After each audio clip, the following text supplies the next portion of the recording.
Edinburgh North back in the third round for the first time since 2009, but taking on the number 3 team in the state in Cibolo Steel. Cibolo Steel, yeah, they can pass, yeah, they can run.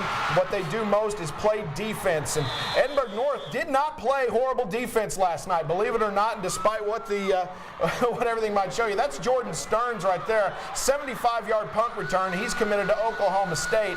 Edinburgh North loses 38-0 last night, but this team has a big future, and they come back with the experience of having played Cibolo Steel in their pocket when they get back to work next season.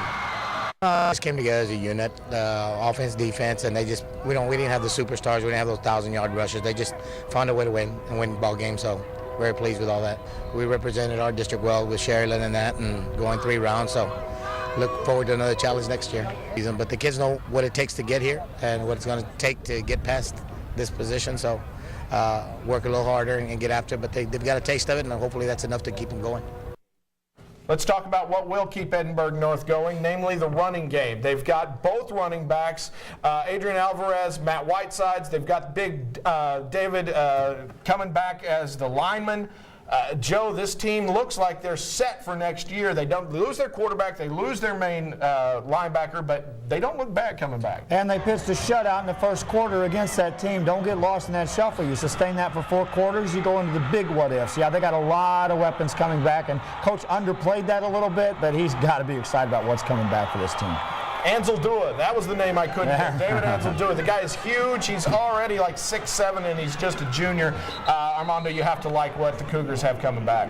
Most definitely, you know, and kudos to Roy Garza, man. Every year we kind of, you know, he kind of just brings his team up out of nowhere, it seems. You know, a couple of years ago they won 1 game, and here they are in the 3rd round, and you know, they've done a great job over there. A lot of props to him. Yeah, absolutely. Now, he talked about representing the district and representing it well with Sharyland. Of course, the Rattlers came in 12-0 into their game with San Antonio Madison on Friday night, but they had a tough row to hoe against one of the top running backs in the state of Texas, a junior who has already committed to the University of Memphis, namely Marquise Warford. Harlingen fans remember him from last season when Madison took out the Cardinals.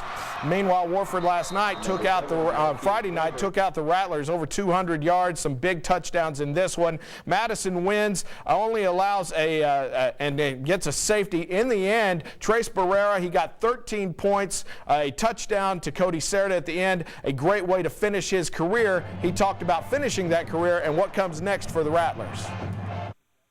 Just got to believe, man. It doesn't matter where you're from, who you are, what race you are. It's football. You got to execute. They put on the pants the same way you do, and you got to work hard. The main thing is believe. To all young football players out there, you got to believe you can compete with anybody out there. I'm truly blessed to be to be a part of something like this.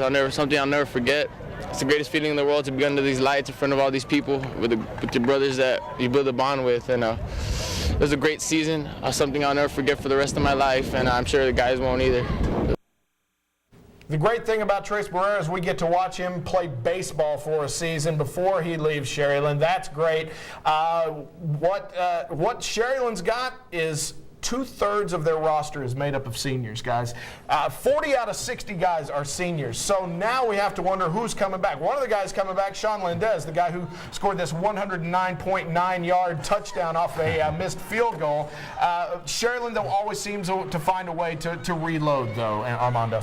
And they do, and you know, I don't know when the split is in a couple of years, but they always seem to reload, just like you said, and you know, they are going to have to replace a lot of key components, and also a defensive coordinator. Rudy Gonzalez is retiring, so there's going to be a new look to them next year, but I don't expect an unsuccessful season from them. Talk about paying off. Ron Adame in his first year as head coach of the Rattlers, 12-1. You can't get much better than that. Yeah, not much better than that. And, you know, I talked to fans before that game the other night, and a lot of them were telling me about these kids that are coming up. They're saying, where do you see this quarterback that's going to be here? Well, we got this and this and this. And so they're real excited about what's coming up. And, you know, it was just a great interview with Trace Barrera. Let me tell you, there's some college and professional athletes that can't conduct themselves with the poise that he did, taking his helmet off for a final time there to talk that interview. So kudos to him. Absolutely kudos to him, and kudos to the Rattlers and Edinburgh North for great seasons in representing District 35A. We are coming right back on Sunday Sports Extra. We had a bit of a rally this past week.